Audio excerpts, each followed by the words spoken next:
Hello दोस्तों। तो फिर से आपके लिए एक हॉरर स्टोरी लेके आ चुका हूँ। इस हॉरर स्टोरी का टाइटल है खूनी रात। तो कहानी स्टार्ट करने से पहले मैं चाहूँगा कि आप मेरे चैनल को सब्सक्राइब करें। तो चलिए कहानी को स्टार्ट करते हैं। ऋतु, वर्षा, अमन और सौरव अच्छे फ्रेंड होते हैं। चारों साथ ही ऑफिस में काम करते हैं और छुट्टी मिलने पर साथ में एंजॉय करते हैं। सभी को सिगरेट पीना, नशा करना और ड्रग्स लेने के आदी होते हैं। चारों अपनी लाइफ एंजॉय करने में यकीन रखते हैं। अरे यार, कुछ दिनों से वर्कलोड इतना ज्यादा बढ़ा हुआ है, मत पूछो। इस काम के चक्कर में तो हमारी आधी जिंदगी ऐसे ही गुजर जाएगी। क्यों ना इस वीकेंड हम लोग कुछ धमाल करें। हाँ चलो, पब में पार्टी करने चलते हैं। अरे नहीं यार, पब तो हम हमेशा जाते रहते हैं, इस बार कुछ हटके करते हैं। वीकेंड आ जाता है। अमन पार्टी करने के लिए सबसे ज्यादा उतावला हो रहा होता है। उसे नशा करने का बहुत शौक था और वो जब ऑफिस कामों से फ्री होता तो नशा करने लगता था। इस बार पार्टी करने के लिए मैंने पूरे कार की डिग्गी फुल करा रखी है। क्या यार अमन, तू भी ना इतनी शराब पिएगा तो क्या होगा तेरा? अरे यार, मौत से इतना क्यों डरना, जितने दिन जीना है मजे से जीना है। वीकेंड की छुट्टियों पर चारों गाड़ी से निकल पड़ते हैं। रात भर दारू पीकर तेज रफ्तार में गाड़ी चलाते हैं और लाउड म्यूजिक बजाकर डांस करते हैं। अमन नशे में चूर होकर गाड़ी चला रहा होता है। उसे कुछ सही से नजर नहीं आ रहा होता। चारों शहर से काफी दूर निकल चुके होते हैं और वो चलाते चलाते एक पेड़ को ठोक देता है। वहां पर चारों तरफ जंगल होता है। अरे यार अमन, ये क्या किया तूने? सुनसान काली रात में अब हमें मैकेनिक भी नहीं मिलेगा यार। यहाँ से जाना भी कौन चाहता है। मैं तो इन जंगलों में खो जाना चाहती हूँ। इसे तो पूरी तरह चढ़ गई है। अब इन दोनों को रोकना मुश्किल ही नहीं नामुमकिन है। अमन और रितो जंगलों में इधर उधर घूमने लगते हैं। तभी उस जंगल के बीच एक कब्र होती है। वो कब्र देखने में बहुत पुरानी लग रही थी और उस पर उर्दू में कुछ लिखा हुआ था। कब्र पर छोटी छोटी घास उग गई थी। अरे ये क्या चीज है? ओ भाई, तू कितने सालों से अंदर पड़ा है? तुमने अपनी लाइफ एंजॉय करना मिस कर दिया। ना ना ना ना, मैं ऐसा नहीं होने दूंगा। तू मरने के बाद भी दारू पिएगा? इतना बोलकर अमन उस कब्र पर एक पूरी की पूरी दारू की बोतल गिरा देता है और उस कब्र के ऊपर चढ़कर नाचने लगता है। हमें ऐसा नहीं करना चाहिए। प्लीज अमन को रोको। हमें नहीं पता ये कब्र किसकी है और ये इस जंगल में क्या कर रही है। अमन को रोकना अब पॉसिबल नहीं है। तभी उस कब्र के अंदर से कुछ आवाजें सुनाई देती है। अरे दारू पीते ही इस मुर्दे में भी जान आ गई। तभी उस कब्र के अंदर से कुछ आवाजें आने लगती है। उस कब्र के अंदर से ऐसी आवाज आ रही थी मानो कोई अंदर से धक्का दे रहा हो। तभी अचानक वर्षा को लगता है कि अमन के साथ उस कब्र के ऊपर कोई और भी खड़ा है और वो उन चारों को देख रहा है।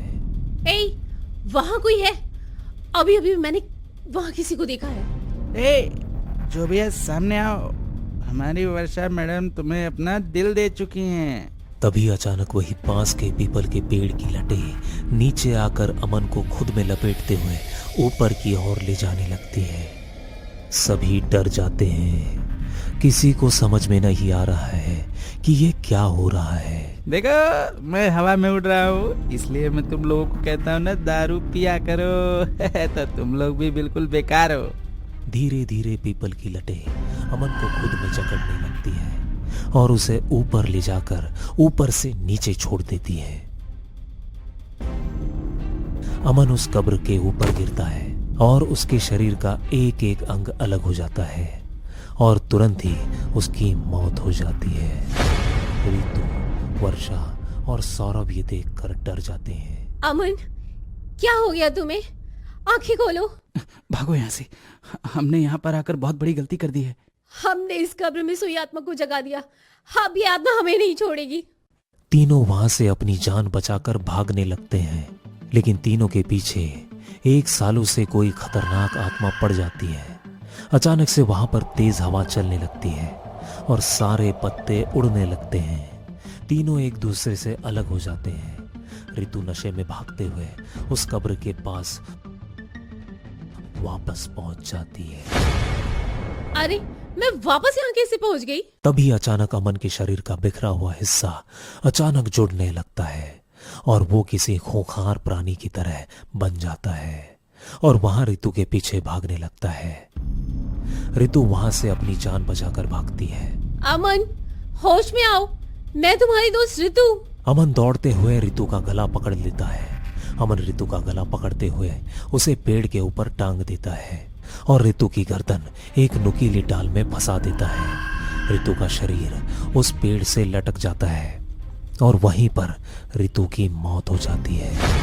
ऋतु के शरीर से खून बहते हुए नीचे की ओर गिरने लगता है। वर्षा जंगल में भागते भागते उसी पेड़ के नीचे पहुंच जाती है जहां पर ऋतु की लाश टंगी हुई होती है। सौरभ, ऋतु, कहाँ हो तुम दोनों? मुझे बहुत डर लग रहा है। तभी वर्षा के ऊपर खून की बूंदें टपकने लगती है। वर्षा खून की बूंदें देखकर ऊपर देखती है और वो ऋतु की लटकती लाश देखकर घबरा जाती है और चिल्लाने लगती है।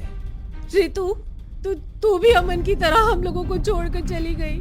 तभी अचानक ऋतु का पेड़ से लटका शरीर हिलने लगता है और उसकी लटकी गर्दन सीधी हो जाती है और वो अपने हाथ से पेड़ को पकड़ते हुए वहां से निकल जाती है।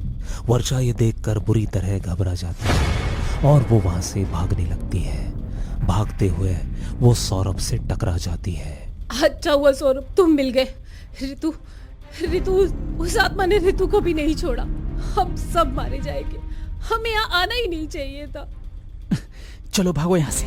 मैंने यहाँ से निकलने का रास्ता देख लिया है, चलो मेरे साथ। मैं मरना नहीं चाहती, मुझे यहाँ से बाहर निकलना है। सौरभ वर्षा का हाथ पकड़कर भागने लगता है। उस अंधेरे जंगल में कुछ भी नजर नहीं आ रहा था। दोनों बस भागते जा रहे थे। तभी वर्षा देखती है कि वो दोनों उसी कब्र के सामने आकर खड़े हो जाते हैं। सौरभ, तुम इस जंगल से निकलने वाले थे ना, लेकिन ये कब्र तो।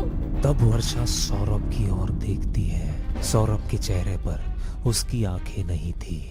ये देखकर वर्षा बुरी तरह घबरा जाती है। तभी सामने से सौरभ और ऋतु आते हैं। वर्षा, तुम तो वहां पेड़ पर लटकी हुई थी ना? सौरभ, ऋतु मर चुकी है। मुझे पता है यह बात तुम्हें इस ऋतु ने बताया होगा। मुझे तो कुछ समझ में नहीं आ रहा है, सच क्या है और क्या झूठ है। तभी ऋतु सौरभ के गले पर हमला कर देती है और उसका खून पीने लगती है। वर्षा डर के मारे वहां से भागने लगती है, लेकिन उसके पीछे अमन भागता हुआ आ रहा था। ऋतु का पैर किसी चीज में उलझ जाता है और वो वही गिर जाती है। अमन उसका पैर पकड़कर खींचता हुआ उसे उस कब्र के पास ले जाता है। वहां पर सौरभ की आधी खाई हुई लाश पड़ी होती है। वर्षा उसे देखकर बुरी तरह डर जाती है। ये क्या कर दिया तुम दोनों ने? हम तीनों दोस्त थे ना, और आज तीनों एक दूसरे के जान के पीछे पड़े हैं। तभी सौरभ उठकर खड़ा हो जाता है और वहीं वर्षा के बाल पकड़कर उसे उस कब्र के अंदर डाल देता है। वहां पर तेज हवाएं चलने लगती हैं। खूनी रात में सारे दोस्तों की जान ले ली होती है। चारों एक गुमनाम मौत मर जाते हैं। तो आपको ये कहानी कैसी लगी? अगर कहानी अच्छी लगी हो तो मेरे चैनल को सब्सक्राइब करें और नेक्स्ट वीडियो के लिए बेल आइकन ज़रूर दबाएं।